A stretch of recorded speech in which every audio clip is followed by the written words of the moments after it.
Hare Krishna. Today is 4th of December। हम लोग आज Bhagavad Gita session number 60 record करेंगे और आज से हम चैप्टर नंबर 15 स्टार्ट कर रहे हैं। तो चैप्टर का नाम है the yoga of the supreme person. हमने लास्ट टाइम चैप्टर 14 कंप्लीट कर लिया था। तो अभी हमारा सिर्फ 15, 16, 17, 18 ये 4 चैप्टर्स बचे हैं। वंस दिस इज डन मैं कोशिश करूंगी स्टार्टिंग के भी चैप्टर्स अगर रिकॉर्ड कर सकूं तो। वो मैं लाइव सेशन उस समय लेती थी तो वो रिकॉर्डेड नहीं है। So let us start. We will invoke जय श्री कृष्ण चैतन्य प्रभु नित्यानंदा श्री अद्वैत गदाधर श्री वासादि गौरव भक्त वृंदा। बोलो श्री प्रभुपाद की जय। हे Radha Krishna, thank you for giving us this opportunity to understand Bhagavad Gita and thank you for giving us the soul strength to implement the knowledge. आपके ही दिए हुए ज्ञान और आपकी ही दी हुई शक्ति के कारण हमारी जिंदगी जितनी भी इम्प्रूव हुई है ये सिर्फ आपके वजह से हुई है प्रभु। हमारी कोई खुद की कैपेसिटी नहीं है कि कुछ कर सके और आपका असीम प्यार और इतना इतना ज्यादा करुणा है हम सब पर कि हम जैसे लंगड़े लोगों की बैसाखी बने हैं आप।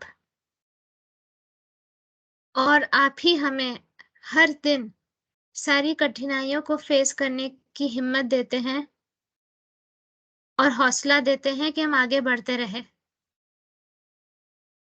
आई विल रिक्वेस्ट कि जो भी भगवत गीता सेशन सुन रहा है उसके और उसके परिवार पे आपकी स्पेशल कृपा बरसे, उनको जिंदगी में शांति मिले, उन्हें नॉलेज मिले अपने दुखों से बाहर आने का, उनको सोल स्ट्रेंथ मिले ये नॉलेज इम्प्लीमेंट करने का। उनके घर को प्यूरिफाई कर दीजिए प्रभु कि कोई भी नकारात्मक ऊर्जा हो तो उसका नाश हो जाए। जहां जहां भगवत गीता सेशन चलेगा वहां वहां किसी भी नकारात्मक ऊर्जा का वास ना रहे, ये कृपा करे प्रभु। वहां वहां हर एक प्राणी में आपकी भक्ति का बीज बो जाए और उसमें से पौधा निकल आए। Radhe Krishna. Text number 1. The blessed Lord said, there is a banyan tree which has its roots upward and its branches down, and whose leaves are the Vedic hymns. One who knows this tree is the knower of the Vedas. Banyan tree मतलब शायद क्या कहते हैं उसको, what वृक्ष, I think so. जिसमें आप देखोगे कि उसके रूट्स ऊपर रहते हैं। रूट्स मतलब उसकी जो जड़ है वो दिखती है। ठीक है। तो यहाँ पे कृष्णा जी कहते हैं कि जो इस पेड़ को समझता है, मतलब वो वेदास को समझता है, लेकिन कैसे? There is a banyan tree which has its roots upwards and its branches down, and whose leaves are the Vedic hymns. तो हम ये आगे पढ़ते हैं इसके बारे में। After the discussion of the importance of Bhakti Yoga, one may question, what about Vedas? It is explained in this chapter that the purpose of Vedic study is to understand Krishna. Therefore, one who is in Krishna consciousness, who is engaged in devotional service, already knows the Vedas. हमने इसके पहले देखा कि भक्ति योग हमने जब पढ़ा तो किसी के भी मन में ये प्रश्न उठेगा, फिर वेदास का क्या मतलब रहा? क्योंकि वेदास पढ़ना इज वेरी डिफिकल्ट। 4 वेदास हैं और वो पढ़ना और समझना भी काफी डिफिकल्ट है। लेकिन यहाँ पे भगवत गीता में कहा जा रहा है कि जो वेदास का पर्पस क्या, हमें ये समझना होगा कि क्यों बनाया गया वेदास। वेदास को इसलिए बनाया गया, लिखा गया कि हम कृष्णा जी को समझे। तो जो कृष्णा कॉन्शियस है और जो ऑलरेडी भक्ति योग में काफी डेवलप्ड है, प्रोग्रेस कर रहा है, उसको ऑलरेडी वेदास का ज्ञान पता है। तो वेदास को अलग से पढ़ने की जरूरत नहीं है अगर आप कृष्णा कॉन्शियसनेस में बहुत सीरियस हैं तो। The entanglement of this material world is compared here to a banyan tree. For one who is engaged in fruitive activities, there is no end to the banyan tree. He wanders from one branch to another, to another, to another.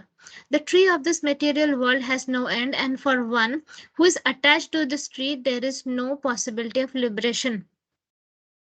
यहाँ पे क्या कह रहे हैं कि entanglement of material world is compared here to banyan tree. हम जिस तरह से मटेरियलिस्टिक वर्ल्ड में फंसे हुए हैं वो वही हमारा ये banyan tree से हमें समझ में आता है, क्योंकि जो भी फ्रूटिव एक्टिविटीज में फंसे हुए हैं उसका कुछ मतलब अंत ही नहीं है. What is fruitive activities?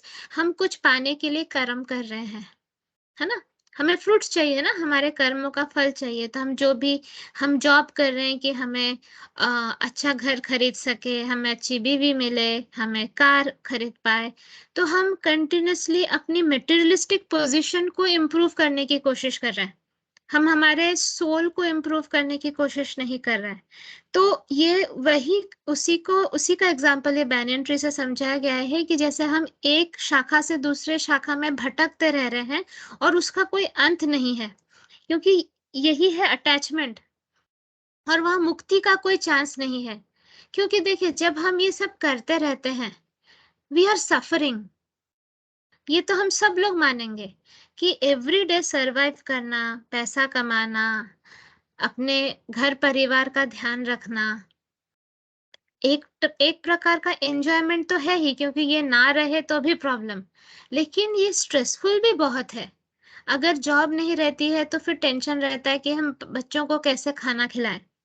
हाँ, अगर हमारे पास वो क्या कहते हैं वो स्टेटस नहीं रहता है तो हमें लगता है कि सब हमको नीची दृष्टि नजर से देखेंगे.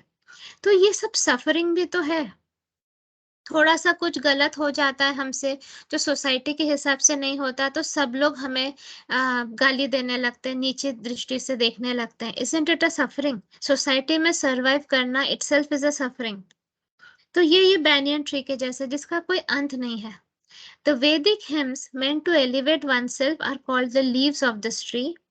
The tree's roots grow upward because they begin from where Brahma is located, the topmost planet of this universe. If one can understand this indestructible tree of illusion, then one can get out of it. तो इसका जो है ये कह रहे the tree के जो root है वो ऊपर की तरफ ग्रो करते हैं. और ये जो वैदिक हिम्स है मतलब जो जो वेदास में जो लिखा हुआ सब श्लोक है वो हमें एलिवेट करने के लिए मतलब हमें ऊपर धकेलने के लिए है. ओके, तो इसको लीव्स कहा जाता है इस पेड़ का. तो जो रूट्स जो है वो ऊपर है क्योंकि वो ब्रह्मा जी से मतलब वो ब्रह्मा जी से उनका ओरिजिन है, वहां से वो शुरू होते हैं. Which is the top most planet of this universe. इस यूनिवर्स का मेटेरियलिस्टिक यूनिवर्स का टॉप मोस्ट प्लेनेट ब्रह्मलोक है. तो वहां से ये ट्री के रूट्स ग्रो कर रहे हैं. If one can understand this indestructible tree of illusion, then one can get out of it. अगर हम इस चीज को समझ लेते हैं, जो इस पेड़ को समझ लेता है, तो वो इसमें से निकल सकता है. लेट मी जस्ट सी अगर इसका फोटो मिलता है तो इंटरनेट पे. Tree of illusion.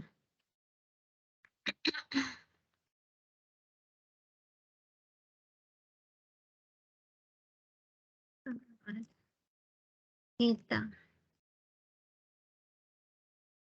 हाँ, ये वाला.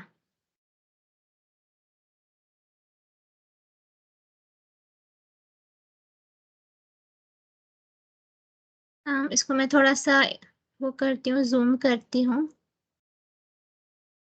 तो फिर आप लोगों को दिखेगा.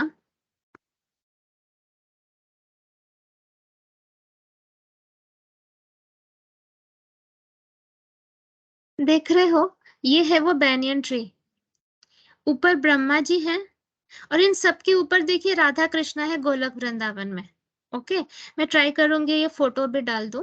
जिनको नहीं दिख रहा होगा ना तो एटलीस्ट ये फोटो डाल दूं. अब आप देखो यहाँ पर ब्रह्मा जी के वहीं से पूरा ओरिजिन हो रहा है. ये ब्रांचेस हैं, हाँ रूट्स भी है नीचे. ठीक है, तो इस ट्री को अब आप इमेजिन कर सकते हो. ठीक है, आगे बढ़ती हूँ मैं.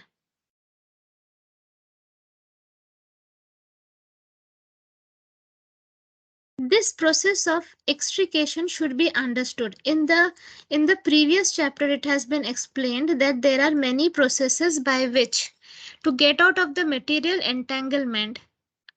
हाँ, तो ये जो प्रोसेस है ये हमको समझना चाहिए, और हमने पहले भी इतने सारे चैप्टर्स में देखा है कि किस तरह से ये मटेरियल एंटेंगलमेंट, ये जो हम फंसे हुए हैं मटेरियलिस्टिक चीजों में इनमें से कैसे निकलना है। And up to the 13th chapter, we have seen that devotional service to the Supreme Lord is the best way. So सबसे बेस्ट वे है भक्ति करना श्री कृष्ण की, जिससे हम ये सब चक्करों से निकल सकते हैं। Now, the basic principle of devotional service is detachment from material activities and attachment to the transcendental service of the Lord. अब ये एक सेंटेंस तो बोल दिया गया भगवत गीता में, कितना सिंपल और ऑर्डिनरी सेंटेंस लग रहा है ना, पर ये पूरा एक एनसाइक्लोपीडिया है। मतलब इस पर 4-5 मोटे मोटे बुक्स लिखे जा सकते हैं। क्या क्या है ये sentence? The basic principle of devotional service is detachment from material activities. सबसे बेस है जो भक्ति का, वो है खुद को डिटैच करो मटेरियल एक्टिविटीज से एंड अटैच करो transcendental service of the Lord से। मतलब सर्विस करना, भगवान का चैनल बनना, सेवा करने में हमें अटैच होना चाहिए। अब किस तरह से हम डिटैच होंगे, इस पर तो मैंने कितने ऑडियोज बना दिए हैं, हमारे संडे सेशन में यही डिस्कशन होता रहता है। फिर भी चलिए एक शॉर्ट में बता देती हूँ। हम जो कुछ भी हमें कर्म करना है वो तो करना ही है, लेकिन उस कर्म को कृष्णमय बना देते हैं। कैसे कृष्णामय बना देते हैं? अगर आज मुझे खाना बनाना है तो मैं ये नहीं सोचूंगी कि मेरा खाना किसी को पसंद आएगा नहीं आएगा, ठीक है, वो हो जाएगा मेरा एक्सपेक्टेशन। तो मेरा कर्म जब तक कंटेमिनेशन हो रहा है एक्सपेक्टेशन से, तब तक मैं हमेशा अटैच रहूंगी। जब मेरा कर्म फ्री है फ्रॉम एक्सपेक्टेशन, मतलब मैं डिटैच्ड हूँ। अब फ्री कैसे करेंगे? सिंपल सा वर्ड, मुझे आज खाना बनाना है और मुझे ये नहीं सोचना है कि वो खाना किसी को अच्छा लग रहा है या किसी को बुरा लग रहा है। ये हम कैसे करेंगे? हम ये ऐसे करेंगे, हम सोचेंगे कि मैंने एक पॉजिटिव चैनल बनने के लिए कृष्णा जी के पास एप्लीकेशन दी थी, जॉब एप्लीकेशन। कृष्णा जी ने मेरी एप्लीकेशन स्वीकार कर लिया, मुझे एक बॉडी दी जो कि केपेबल है खाना बना सके। कैपेसिटी भी होनी चाहिए ना, मेरी कैपेसिटी है कि मैं खाना बना सकूं।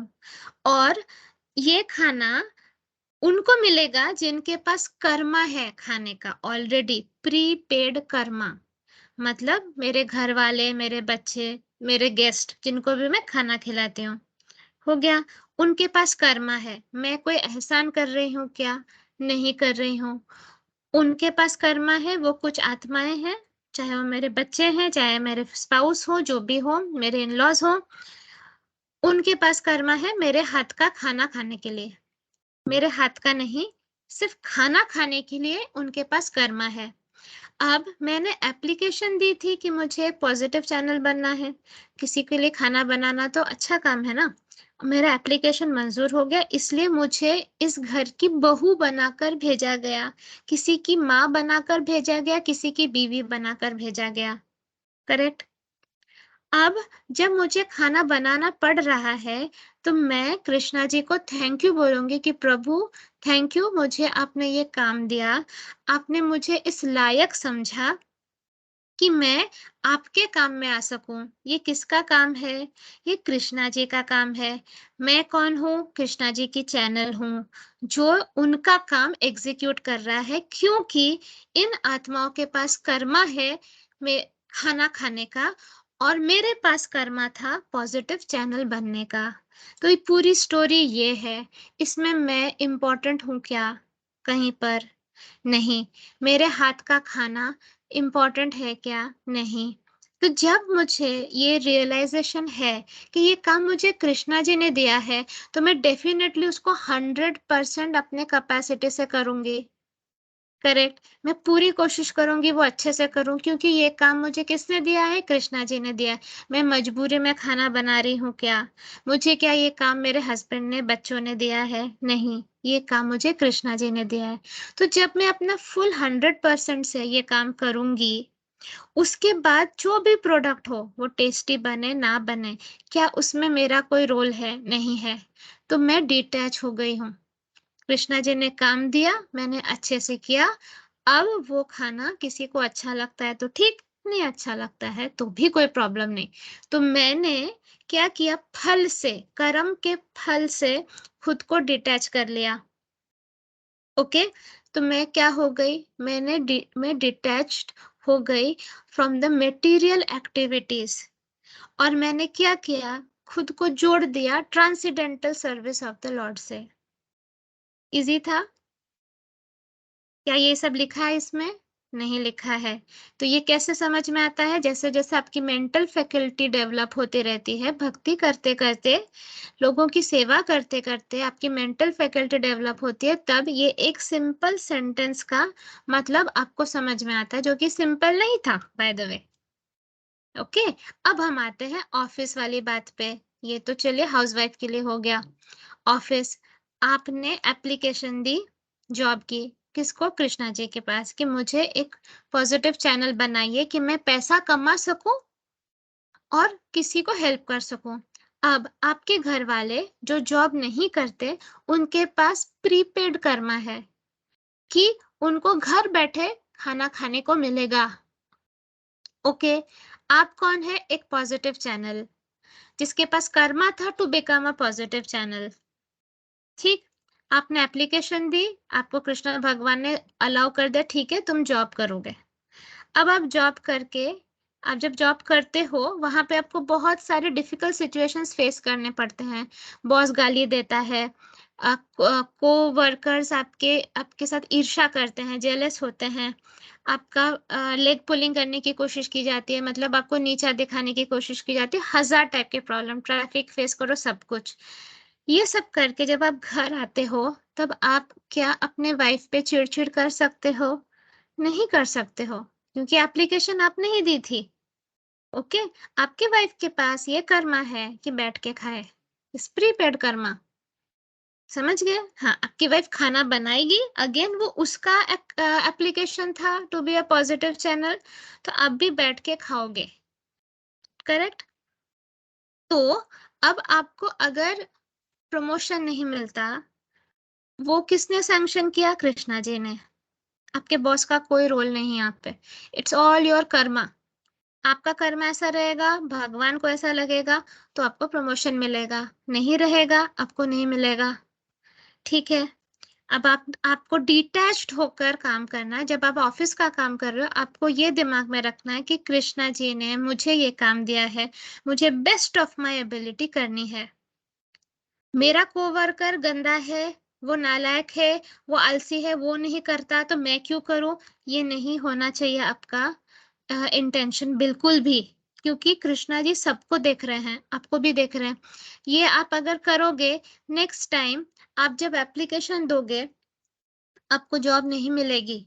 और ये फिजिकल वर्ल्ड में भी हो सकता है हो कि अगर आपकी जॉब छूट जाती है, तो आप क्योंकि घमंड करते थे कि मैं अपने परिवार वालों को खिला रहा हूं, अब डूअर मोड में गए, तो शायद आपको जॉब नहीं मिलेगी।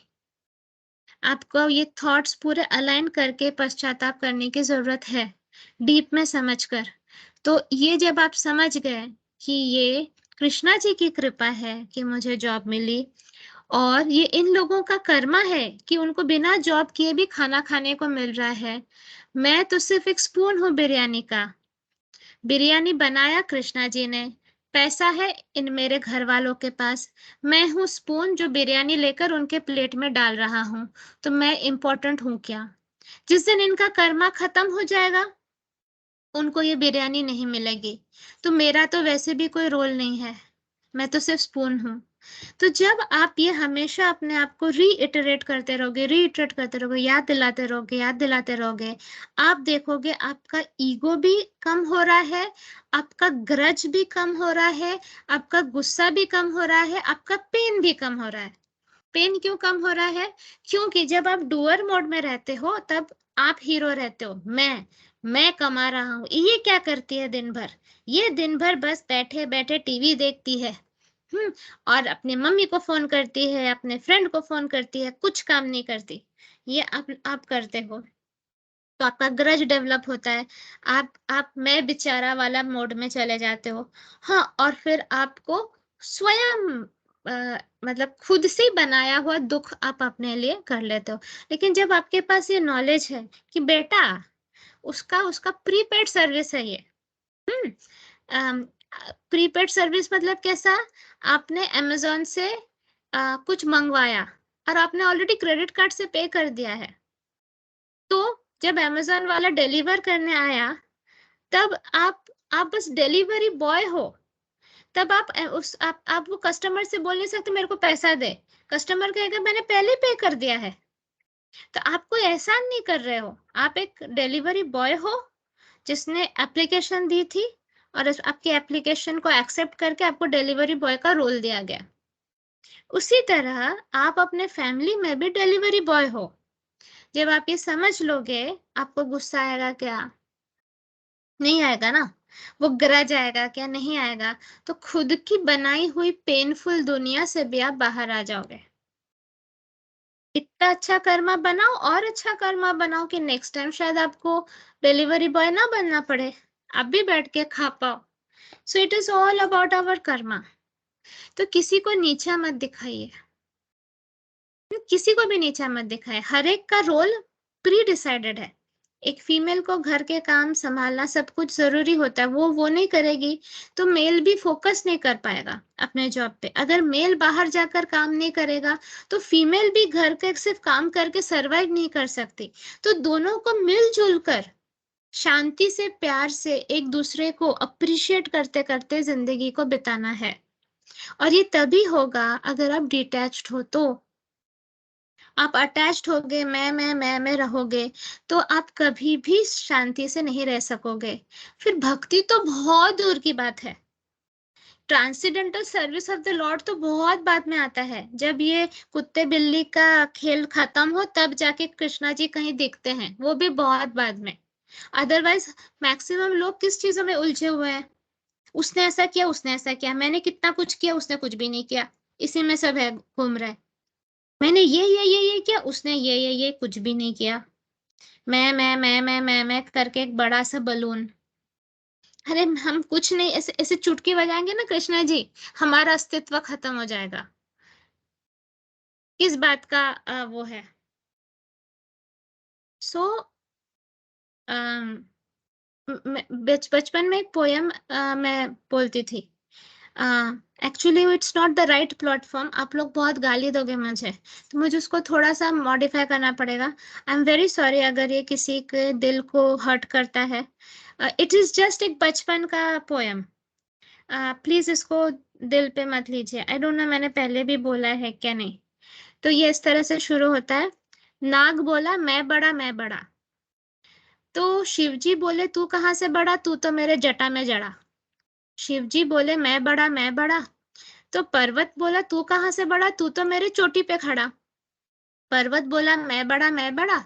तो हनुमान बोले तू कहाँ से बड़ा, तू तो मेरे हथेली पे खड़ा। हनुमान बोले मैं बड़ा। तो राम बोले तू कहाँ से बड़ा, तू तो मेरे चरणों में पड़ा। राम बोले मैं बड़ा। तो सीता बोली तू कहाँ से पड़ा, तू तो मेरे प्यार में पड़ा, इसलिए ये रामायण घड़ा। I am very sorry, it's just a joke. ठीक है, मैं किसी को ऑफेंड नहीं करना चाहती। बेसिकली बोलने का बात यह है कि कोई बड़ा है ही नहीं, कोई बड़ा है नहीं। हमें जब बस लगता है कि हम बड़े हम बड़े हम बड़े। ठीक। तो एक मैंने सुंदरकांड से हनुमान जी का भी एक श्लोक किया था इसमें। एसपी पोस्ट बनाया था हनुमान जी का एक उसमें, कि जिसमें उन्होंने बताया है कि कैसे हनुमान जी को लग रहा था कि अगर वो नहीं होते तो बहुत कुछ नहीं होता, बट उन्होंने देखा कि वो नहीं होते तो भी राम जी का बैकअप प्लान सब कुछ था, जिससे एक एक घटनाएं होने लगी। तो तब उन्होंने कहा है हमें ऐसा लगता है कि हम नहीं होते तो बहुत कुछ नहीं होता, but actually everything is been taken by the divine, by the supreme. तो हमें अपने आप को इतना बड़ा समझना ही नहीं चाहिए। ये हमारी गलती है कि अगर हम अपने आप को बहुत महान समझे तो। ठीक है, so we will go forward. अब आपको समझा transcendental service of the lord. हम ये मैं बड़ा वाले चीज से अगर निकलते हैं तब जाके थोड़ा बहुत चांस है कि हम भक्ति कर सकें, वरना हम उसी में अटके रहेंगे। Right. The process of breaking attachment to the material world is discussed in the beginning of this chapter. The root of this material existence grows upward. This means that it begins from the total material substance, from the topmost planet of the universe. From there, the whole universe is expanded with so many branches representing the various planetary systems. The fruits represent the results of the living entities, activities, namely religion, economic development, sense gratification, and liberation. देखिए, ये पेड़ को समझने में अगर आपको tension हो रहा है तो ज्यादा परेशान मत होइए। इसका ये आप देख रहे हो, यहाँ से ब्रह्मा जी से शुरू होकर ये सब कुछ एक एक मतलब एक एक फल जो है वो देखिए, फल का नाम भी लिखा है, सेंस ग्रेटिफिकेशन। ये जो पत्ते हैं वो है वैदिक हिम्स। ये और भी फलों का नाम है इकोनॉमिक डेवलपमेंट, ये सब। तो ये पूरा जो सब कुछ है ये बस एक बैनियन ट्री के थ्रू इसको एक्सप्लेन किया गया, जिसका शुरुआत ब्रह्मा जी से होता है। और ये पूरे बैनियन ट्री को से अगर निकल कर हम जाते हैं ऊपर, तब जाकर हमें राधा कृष्ण मिलते हैं। यही है इसमें, ये पूरा एक्सप्लेनेशन यही है। ये सब चीजों से निकलना जरूरी है। Now there is no ready experience in this world of a tree situated which is branches down and its roots upward, but there is such a thing. That tree can be found beside a reservoir of water. We can see that the trees of the bank reflect upon the water with their branches down and roots up. अब इस तरह से उल्टा वाला tree तो कहीं दिखता नहीं है हमको, ठीक। तो उल्टा वाला ट्री अगर देखना है तो आप अगर एक पेड़ जो कि नदी के पास है और उसका जो रिफ्लेक्शन पानी में गिर रहा है, हाँ, उसको आप अगर देखो तब आप देखोगे कि उसमें रूट्स ऊपर और ब्रांचेस नीचे, ऐसा दिखेगा। तो वही है हमारा मेटेरियलिस्टिक वर्ल्ड वाला। तो in other words, the tree of this material world is only a reflection of the tree of the spiritual world. ठीक है, तो जो मेटेरियल वर्ल्ड का जो ट्री है पूरा उल्टा है। उल्टा किसका उल्टा है? स्पिरिचुअल वर्ल्ड के ट्री से पूरा उल्टा है। The reflection of the spiritual world is situated on desire, just as the tree's reflection is situated on water. Desire is the cause of things being situated in this reflected material light. One who wants to get out of this material existence must know this tree thoroughly through analytical study. Then he can cut off his relationship with it. Okay, desire बोलते हैं ना, desire मतलब इच्छा। So desire is the root cause of sorrow. लेकिन इसको लेकर भी काफी कंट्रोवर्शियल डिस्कशंस हुई है। बिना डिजायर के तो एक इंसान स्पिरिचुअलिटी भी नहीं कर सकता। अगर आप देखो तो हमें तो स्पिरिचुअलिटी करने के लिए भी मन में इच्छा होनी चाहिए। अगर हम सारे डिजायर्स को खत्म कर देंगे तो फिर हम तो डेड बॉडी जैसे रहेंगे। बिना डिजायर के तो कुछ होता ही नहीं है। सो मैं आपको ये सजेस्ट करूंगी कि यहाँ पर जो भी बताया गया है वो मेटेरियलिस्टिक चीजों के डिजायर के बारे में बताया गया है। आप क्या करो, आप एक ही चीज को ध्यान में रखो कि सरेंडर जब हम कृष्णा जी को करते हैं तो उन्हें पता है हमें किस चीज की जरूरत है। तो not as per our desire but as per what we deserve वो हमें देते हैं। ठीक है, हमारे एंटाइटलमेंट के हिसाब से वो हमें चीजें देते हैं, हमारे डिजायर के हिसाब से नहीं। फॉर एग्जाम्पल, आज आपका तीव्र डिजायर होगा कि मुझे इसी लड़के से शादी करनी है या मुझे इसी लड़की से शादी करनी है, जबकि सिचुएशन फेवरेबल नहीं दिख रहा है, पर आपके डिजायर के वजह से आप बहुत पेन में हो, चीजें पूरी उल्टी डायरेक्शन में जा रही है। शायद उसकी शादी किसी और से हो रही है या उसको किसी और से प्यार हो गया या वो आपको इग्नोर करता है या करती है, जो कुछ भी, पर आपका तीव्र डिजायर है कि मुझे यही चाहिए। पर कृष्णा जी की तरफ भी आप सरेंडर्ड हैं, तो कृष्णा जी को तो दिख रहा है कि अगर आप दोनों की शादी हो भी गई तो कुछ महीनों के बाद ही आप लोगों में शायद बहुत लड़ाई हो सकती है, या ऐसा कुछ हो सकता है जिससे डिवोर्स हो सकता है, या जिससे कुछ बहुत बड़ा नुकसान हो सकता है जिससे आपको और ज्यादा पेन मिलेगा। तो वो आपकी शादी उससे नहीं करवा रहे हैं। सो आपका डिजायर कुछ होगा, लेकिन आप जो डिजर्व करते हैं उसके हिसाब से कृष्णा जी ने, may be you deserve peace, आपका एंटाइटलमेंट है कि आपको शांति मिले, तो उसके हिसाब से कृष्णा जी ने आपको उसके साथ नहीं जोड़ा है, क्योंकि मे बी आपके लाइफ में कोई और आने वाला है या आने वाली है, या आपने इस बार अपने ब्लूप्रिंट में लिखा है कि मुझे ये कर्मा वेस्ट ही नहीं करना है रिलेशनशिप में। रिलेशनशिप्स के लिए बहुत कर्मा लगता है। तो आपको इस बार, अगर आप में से ऐसा कोई है जो बहुत कोशिश कर रहा है फिर भी किसी के साथ अलायंस नहीं जुड़ पा रहा है, मतलब आपने अपना कर्मा इस बार वेस्ट ही नहीं किया है रिलेशनशिप्स पे। आपने वो कुछ और चीजों के लिए रखा है, मे बी भक्ति के लिए रखा है। अगर आपको जॉब नहीं मिल रही है, बहुत दिनों से कोशिश कर रहे हो, नहीं वर्कआउट हो रहा, तो आपने शायद वो कर्मा वेस्ट ही नहीं किया जॉब के लिए। खाना आपको मिल जाता होगा जैसे भी हो, पर वो जो सेटिस्फेक्शन, ईगो सेटिस्फेक्शन कि मैं जॉब कर रहा हूँ या कर रही हूँ, वो वाला आपको नहीं मिल रहा होगा। बट शायद आपने अपने ब्लूप्रिंट में यही लिखा है कि नहीं, रहने दो, ये कर्मा मुझे ये सब के लिए भी यूज नहीं करना। आपने वो कर्मा यूज कर लिया फॉर हाई लेवल स्पिरिचुअलिटी। तो हमें पता नहीं रहता है कि हमने अपने ब्लूप्रिंट में क्या लिखाया है, इसलिए शांत हो जाओ। शांत होकर अपने, अगर आप बहुत कोशिशों के बाद भी फेल हो रहे हो किसी चीज में, तो समझ लो ये मेरे ब्लूप्रिंट में नहीं लिखा है। कृष्णा जी मेरे डिजायर के हिसाब से नहीं दे रहे हैं, मैं जो डिजर्व करता हूँ उसके हिसाब से दे रहे हैं। तो उन पर ये भरोसा रखिए, ठीक है। तो डिजायर का समझ गया आपको। हाँ, और रहा स्पिरिचुअल प्रोग्रेस का desire, is not a wrong desire, क्योंकि वो मेटेरियलिस्टिक डिजायर नहीं है। जो स्पिरिचुअल डिजायर्स होते हैं वो गलत नहीं होते हैं।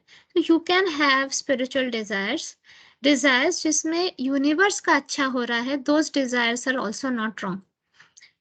एक और चीज मेरे दिमाग में आई थी, मैं हमेशा कहती थी सबको कि जब भी आप एम्बुलेंस देखो आपके पास से जाते हुए, हाथ उठा के ब्लेस करो। पर क्या ब्लेस करना है ये शायद मैंने ठीक से समझाया नहीं। जब भी हम कुछ भी इच्छा करते हैं, हमारा कर्मा खत्म होता है, ठीक है। तो अगर हम ये ब्लेस करते हैं कि जो भी ये एम्बुलेंस में जा रहा है वो ठीक हो जाए, उसकी जिंदगी बच जाए, ये हमारा कर्मा कुछ हद तक जाएगा, ये मुझे फील होता है। आई मे बी रॉन्ग। इंस्टेड, अब अगर वो बच गया, तो हो सकता है उसने जो ब्लूप्रिंट लिखा है उसके अगेंस्ट पे गया वो। मे बी ये उसका लास्ट डेथ पॉइंट था कि उसका सारा कुछ खत्म हो गया, अब उसको न्यू बॉडी मिलेगी। न्यू बॉडी के हिसाब से वो बाकी के अपना प्रोग्रेस में बिजी हो जाएगा। पर मेरे डिजायर के वजह से मेरा तो कर्मा गया है, हो सकता है उसका भी गड़बड़।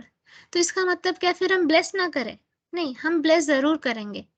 तो हम ये ब्लेस करेंगे कि may whatever is right for that person happen, as whatever is right as per the universe for that person happen। ठीक। तो उसके लिए अगर हमारा थोड़ा कर्मा भी जा रहा है, तो भी हम क्योंकि अलाइंड विथ यूनिवर्स की बात कर रहे हैं, वो वेस्ट नहीं हो रहा हमारा कर्मा। जब भी हम कुछ यूनिवर्स के लिए अच्छा वाला ब्लेसिंग करते हैं, वो रिटर्न में हमारे पास आता है, ठीक, क्योंकि हमने व्हाइट बल्ब डाला ना। तो आप अपने अपने सेंटेंसेस को ऐसा मॉडिफाई करो कि मैं whatever is right for this person according to the universe में दैट हैपन। तो हमने क्या कुछ अपना डिजायर उसमें इस तरह से स्ट्रॉन्ग वाला डाला नहीं, ठीक है। तो हम क्या बने, सिर्फ चैनल बने। उसके साथ साथ अगर कुछ ऑब्स्टेकल्स आने वाले हो, मतलब अगर सपोज उसकी मृत्यु होने वाली है जो कि यूनिवर्स के हिसाब से सही नहीं है, उस पर ब्लैक मैजिक करके उसका मृत्यु किया गया हो, सपोज होता है ना, हमने देखा है ब्लैक मैजिक केसेस में एक्सीडेंट करवा देते हैं, किसी का एक्सीडेंटल केस है जो ब्लैक मैजिक की वजह से मरने वाला है, अब हमने ब्लेस कर दिया, तो क्या हो गया, तब उसके बचने के चांसेस बढ़ जाएंगे, और तब हमने भी गुड कर्मा किया बाय ब्लेसिंग, क्योंकि उसकी मृत्यु होना चाहिए नहीं था, but due to black magic हो रहा था। But as per the universe वाला जब हम क्लॉज ऐड कर देते हैं, या as per Krishna ji desire, या as per what is right as according to Krishna ji, ये अगर हम ऐड कर देते हैं, तब हमारा कर्मा मतलब कर्मा वेस्ट नहीं होता है, क्योंकि वो तो कृष्णा जी की इच्छा के हिसाब से हो रहा है। ठीक है, समझा ये वाली चीज? तो नेक्स्ट टाइम से इस तरह से ब्लेस करना है। ये वाला क्लॉज ऐड करो, यूनिवर्स या तो कृष्णा जी, ये वाला क्लॉज ऐड करके फिर बोलो जो सही है कृष्णा जी के हिसाब से वो हो। तो जिसकी मृत्यु नहीं होने वाली है, मे बी किसी के षड्यंत्र की वजह से उसकी मृत्यु होने वाली है, तो फिर वो टलने के चांसेस हैं। प्लस हमने क्या किया, हमने कंट्रीब्यूट किया to the goodness of this world. ये मत बोलो ये जिंदा रहे, ये बच जाए, ये ठीक हो जाए एंड ऑल दैट। देन आपका कर्मा यूटिलाइज हो जा रहा है, क्योंकि ये वो आपका डिजायर हो गया।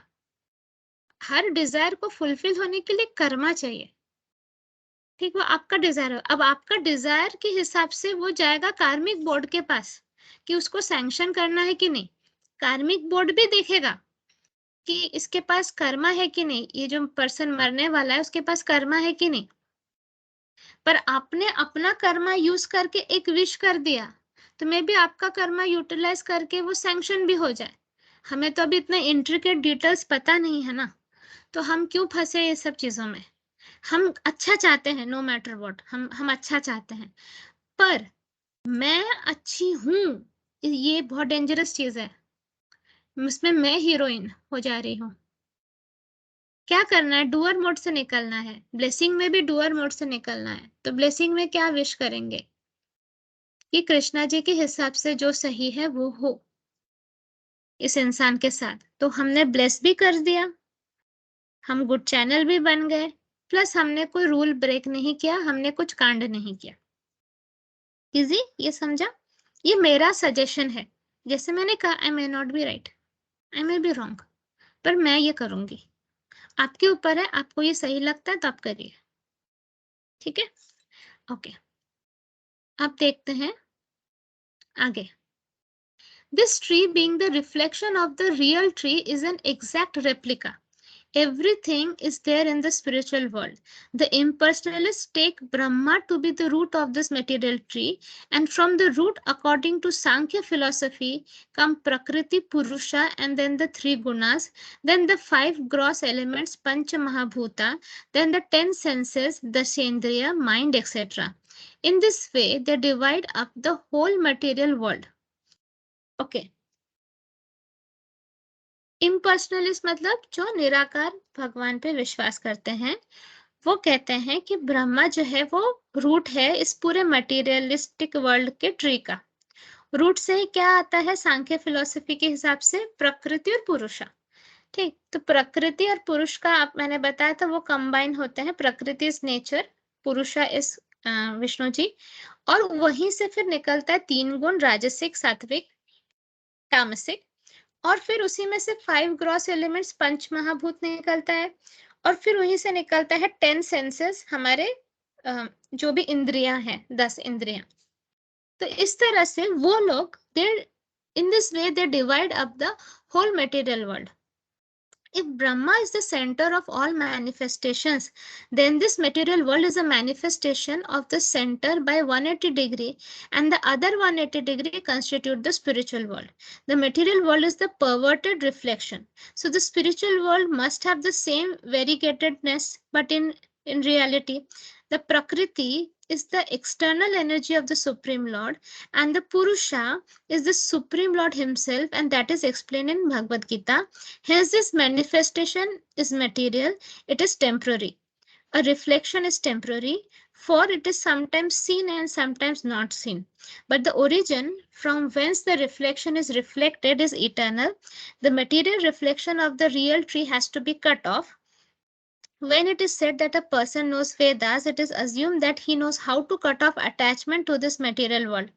If one knows that process, he actually knows the Vedas. One who is attracted by the ritualistic formulas of the Vedas is attracted by the beautiful green leaves of the tree. He does not exactly know the purpose of Vedas. The purpose of Vedas as disclosed by the personality of Godhead himself is to cut down this reflected tree and attain the real tree of the spiritual world. Bouncer गया, okay. Again simplified करके, एक पेड़ है spiritual world में, ठीक। अब उस पेड़ को आप इमेजिन करो नदी के पास है, उसका रिफ्लेक्शन गिर रहा है। What is reflection? उसी का इमेज नीचे दिख रहा है, फोटो दिख रहा है नीचे। तो स्पिरिचुअल वर्ल्ड का ही उल्टा ट्री, स्पिरिचुअल वर्ल्ड का ट्री को आप उल्टा कर दो तो वो मेटेरियलिस्टिक वर्ल्ड का ट्री है। मेटेरियलिस्टिक वर्ल्ड के ट्री में ब्रह्मा जी से शुरू हो रहा है रूट्स, और ये सारी चीजें आ रही है। लेकिन प्रकृति जो है वो external energy of supreme Lord है, हमने देखा, ठीक, कृष्णा जी की एनर्जी है। और पुरुष जो है वो खुद कृष्णा जी है भगवत गीता के हिसाब से। तो ये सारा कुछ टेम्पररी है। जो मेटेरियलिस्टिक वर्ल्ड वाला जो ट्री है वो टेम्पररी है, कभी कभी दिखता है, कभी कभी नहीं दिखता है। तो अगर हमको स्पिरिचुअल वर्ल्ड में पहुंचना है तो इस टेम्पररी ट्री को खत्म करके निकलना होगा। इसमें इसके जो वो है ब्यूटीफुल ग्रीन लीव्स जो इस पेड़ के हैं वो कहा जाता है रिचुअलिस्टिक फॉर्मूलाज। मतलब बहुत सारे रिचुअल्स लिखा गया है वेदास में, ये करने से ये होता है। रिचुअल्स आप समझते हो ना, जैसे ये होम करो, ये हवन करो, ये वाला सामग्री करके ये पूजा करो तो आपको ये मिलेगा। तो वो ग्रीन लीव्स हैं इस पेड़ के। लेकिन ये सब करके क्या, आज आपको बोला जा सकता है अच्छा आपको पुत्र नहीं हो रहा है, ठीक है, वेदास में लिखा गया है इस टाइप का हवन करने से आपको पुत्र की प्राप्ति होगी। बट क्या ये एक्चुअली वेदास का पर्पस है? पर्पस तो है ही नहीं ये आप बोल सकते हो कि वन ऑफ द थिंग्स है वेदास का, बट वेदास का पर्पस है कि कृष्णा जी से प्रेम करना। तो जो कृष्णा जी से प्रेम नहीं करता है और वो वेदास के ये सब रिचुअल्स में ही अटका रहता है, मतलब वो लीव्स को बहुत अहमियत दे रहा है। लीव्स मतलब पत्तियां। मेन चीज जो है वो है कृष्णा जी से प्रेम, जिसके लिए आपको ये सारे मटेरियलिस्टिक ट्री से अपने आप को डिटैच करना पड़ेगा। तभी जाके आपको स्पिरिचुअल वर्ल्ड के ट्री आपको समझ में आएगा। बस यही यहाँ पे बताया गया है, is to cut down this reflected tree and attain the real tree of the spiritual world. Spiritual world मतलब कृष्णा जी के पास गोलक वृंदावन पहुंचना है। तो ये perverted tree जो है, मतलब जो उल्टा पेड़ है, उसको काट के आपको निकलना है। इससे ज्यादा आपको कुछ समझना नहीं। इजी लैंग्वेज में जो मैंने आपको समझाया, अपने हर एक एक्शन को कृष्णामय बना दो। ये इतना डिफिकल्ट नॉलेज लेकर आप इसका अगर इजी मतलब नहीं समझोगे तो आप अपने रियल लाइफ में कैसे इम्प्लीमेंट करोगे? हाँ, आपको अभी जब आपका रियल लाइफ प्रॉब्लम आएगा तब आपको ट्री थोड़ी ना याद आएगा, उल्टा ट्री, उसमें ऐसा रूट, उसमें ऐसा पत्ती, हट, थोड़ी याद आएगा। तो आपको क्या याद करना है? जैसे एक प्रॉब्लम आएगा आपको क्या रिमेम्बर करना है? मैं यहाँ पर प्रॉब्लम सॉल्व करने के लिए जन्म लिया मैंने? नहीं। प्रॉब्लम क्या है? प्रॉब्लम आना मतलब is pushing me one step towards Krishna ji. आपको एक कदम कृष्णा जी की तरफ ढकेल रहा है, इसीलिए प्रॉब्लम आया है। प्रॉब्लम को हटाने की कोशिश मत करो, राइट नॉलेज समझने की कोशिश करो। प्रॉब्लम आ रहा है मतलब कहीं ना कहीं मेरा अलाइनमेंट ठीक नहीं है, इसलिए प्रॉब्लम को आना पड़ा मुझे धक्का मारने के लिए। जिनको जिनको प्रॉब्लम होती है, देखिए वो लोग हर तरफ से कोशिश करते प्रॉब्लम से निकलने की, और उसी चक्कर में वो स्पिरिचुअलिटी करने लगते हैं। करेक्ट? तो प्रॉब्लम बुरी चीज नहीं है, प्रॉब्लम एक स्टेपिंग स्टोन है जिसके वजह से हम कृष्णा जी के तरफ जा सके।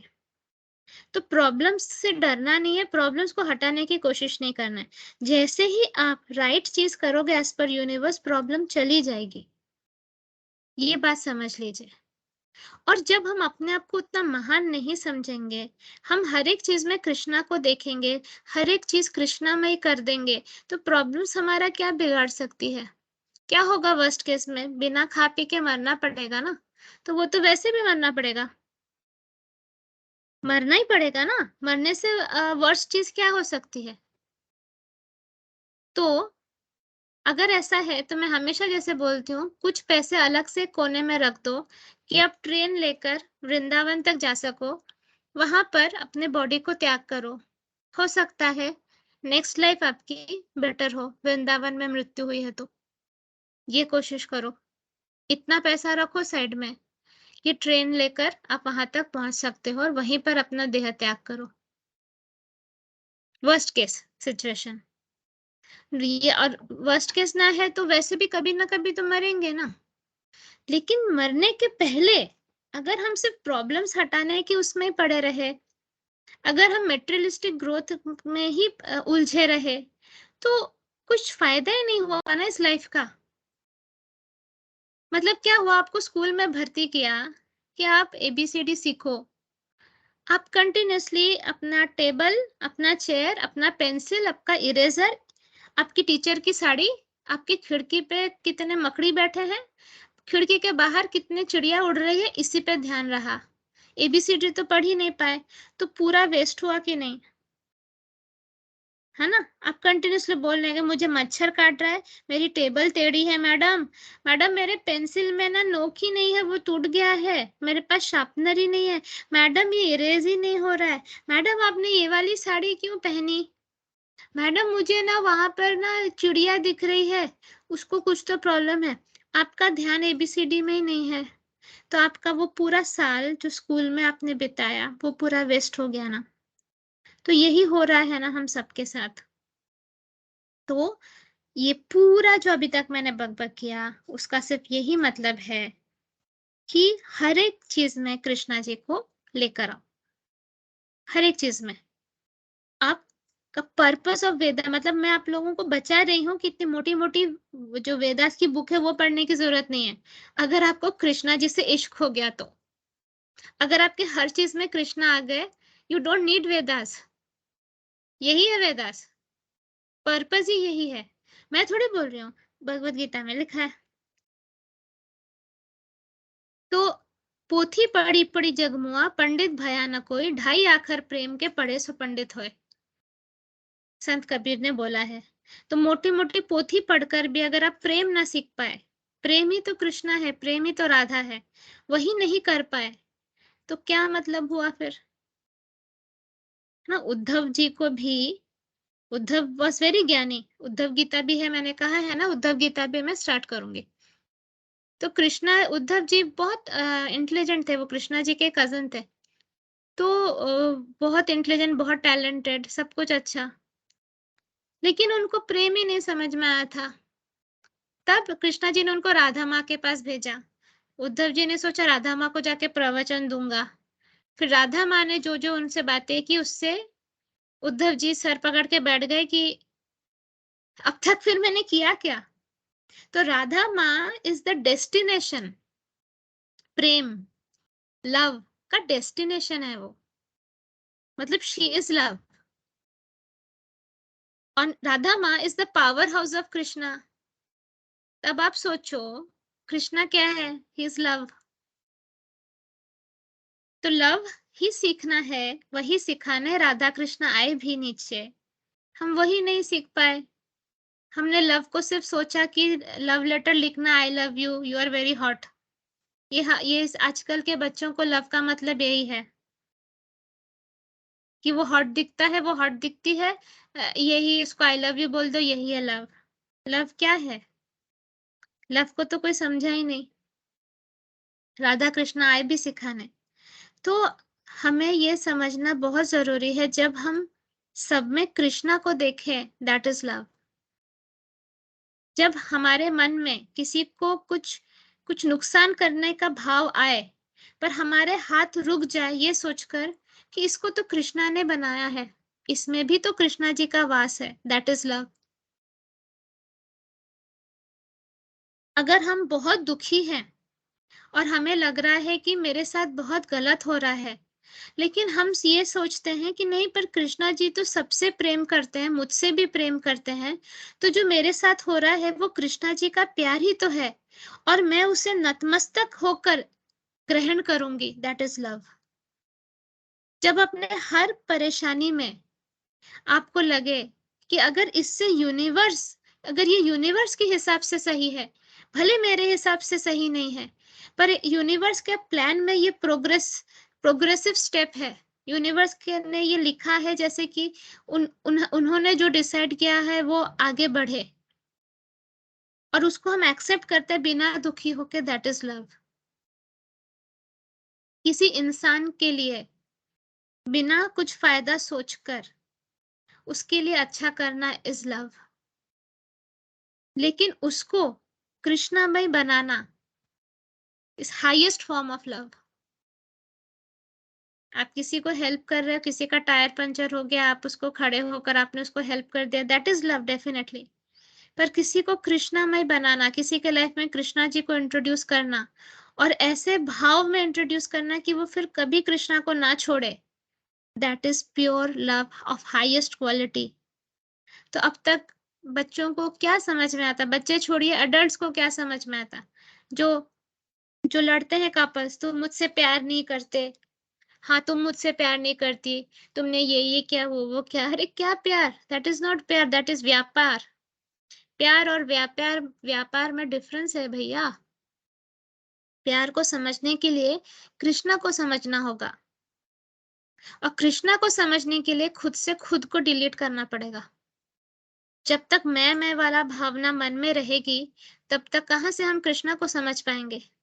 कृष्णा को समझने के लिए अपने आप से अपने आप को खत्म करना पड़ेगा और कहना पड़ेगा, प्रभु आप ही हो मेरे तन में, मेरे मन में, हर एक कण में आप ही हो प्रभु, तेरा तुझको अर्पण क्या लागे मेरा। जब ये स्टेट में हम आते हैं, तब हम कृष्णा को समझ पाते हैं, हम प्रेम को समझ पाते हैं, तब हम भी कृष्णामय हो जाते हैं, we radiate just love.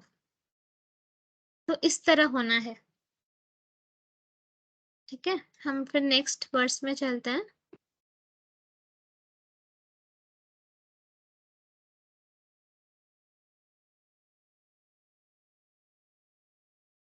Text number 2। The branches of this tree extend downward and upward, nourished by the three modes of material nature. The twigs are the objects of the senses. This tree also has roots going down, and these are bound to the fruitive actions of human society. The description of the banyan tree is further explained here. Its branches are spread in all directions. In the lower parts, there are variegated manifestations of living entities such as humans, human beings, animals, cows, horses, etc. ये देखो, नीचे देख रहे हो आप, ये सारे cows, horses etcetera, ये सब वैरायटी ऑफ सोल्स हैं, यहाँ पे दिखाया गया है। तो वो यही बताया जा रहा है कि इस पेड़ में जो लोअर पार्ट्स हैं उसमें मैनिफेस्टेशन ऑफ लिविंग एंटिटीज है। कौन है? ह्यूमन बीइंग्स, एनिमल्स, सब कुछ। These are situated on the lower parts of the branches, whereas on the upper parts are higher forms of living entities, the demigods, गंधर्वास and many other higher species of life. तो अगर आप ऊपर देखो, यहाँ पे सारे जो ये देख रहे हो सब डेमीगॉड्स, यहाँ पे आपको गणेश जी दिखेंगे, बाकी सारे देवी देवताएं ये सब दिखेंगी। हाँ, ये शायद सरस्वती माँ है। तो ऊपर के जगह पर सब हायर बीइंग्स हैं और नीचे के जगह पर ह्यूमंस, एनिमल्स, ये सब हैं।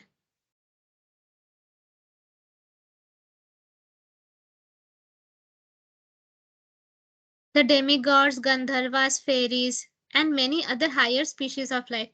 As a tree is nourished by water, so this tree is nourished by the three modes of material nature. Sometimes we find that a tract of land is barren for want of sufficient water, and sometimes a tract is very green. Similarly, when the modes of material nature are proportionately greater in quantity, the different species of life are manifested in that proportion. कभी कभी हम देखते हैं कि एक पेड़ है, उसको पानी से नरिशमेंट मिलता है, मतलब नरिशमेंट मतलब वो तरोताजा होता है पानी से।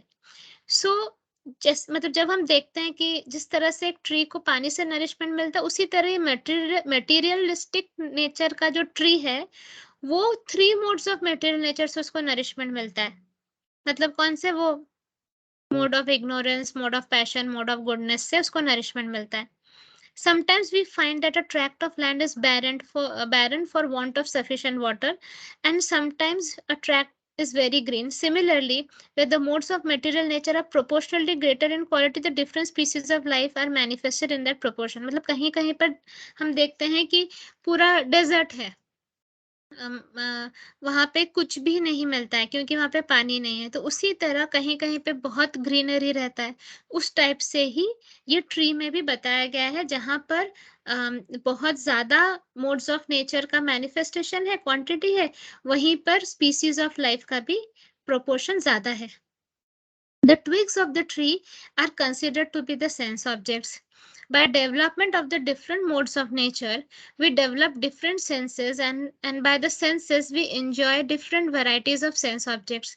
The source of the senses, the eyes, the nose, etc., is considered to be the upper twigs tuned to the enjoyment of different sense objects. अगर हमारे ये सेंस ऑर्गन्स ही नहीं होते तो क्या हम एंजॉय कर पाते? इन्हीं के वजह से हम एंजॉय भी करते हैं, इन्हीं के वजह से हम सफर भी करते हैं। तो कल्प्रिट तो ये हमारे सेंस ऑर्गन्स ही है, देखा जाए तो।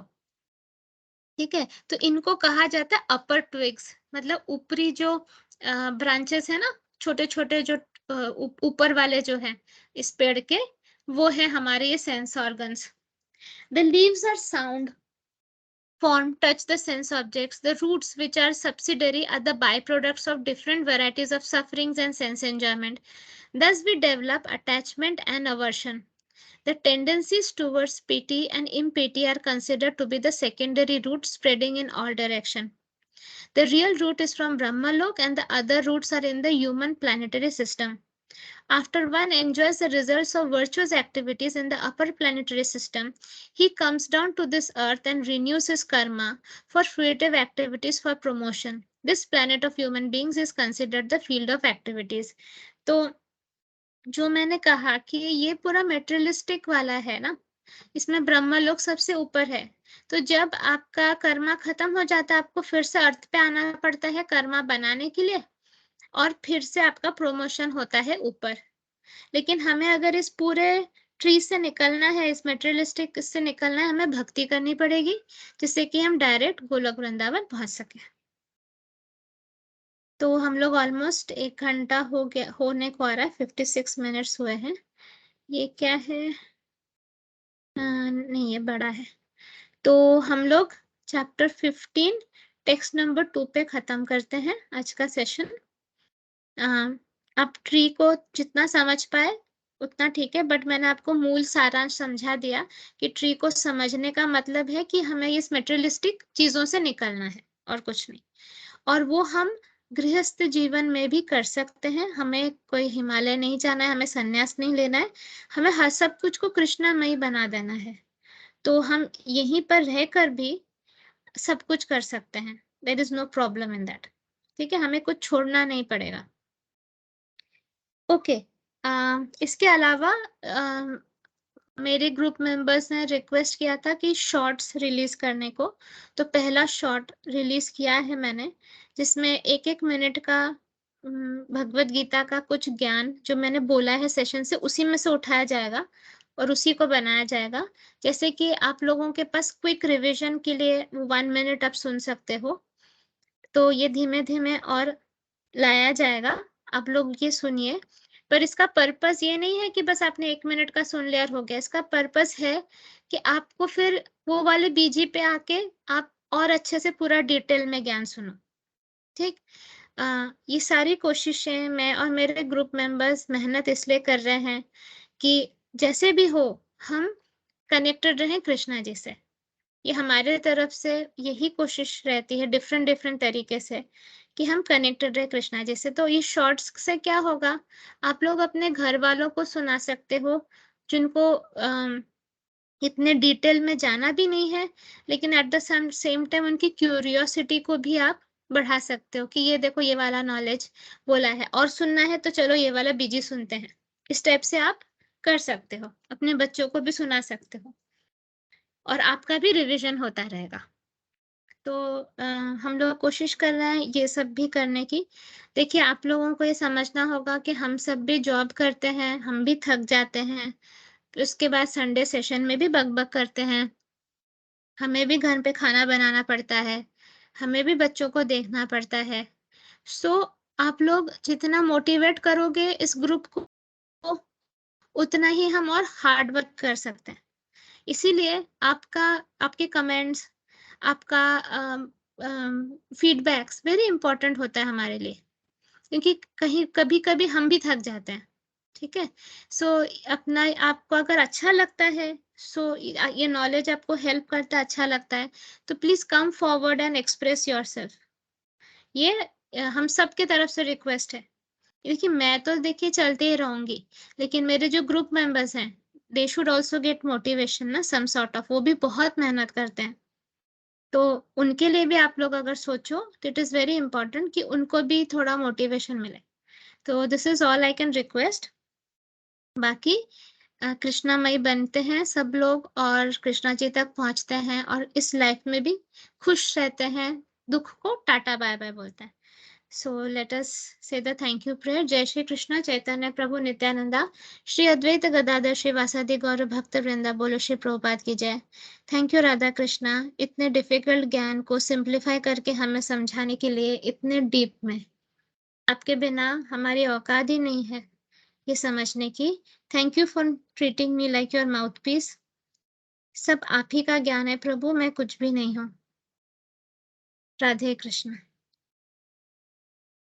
Okay, bye bye. Have a nice weekend remaining. Take care.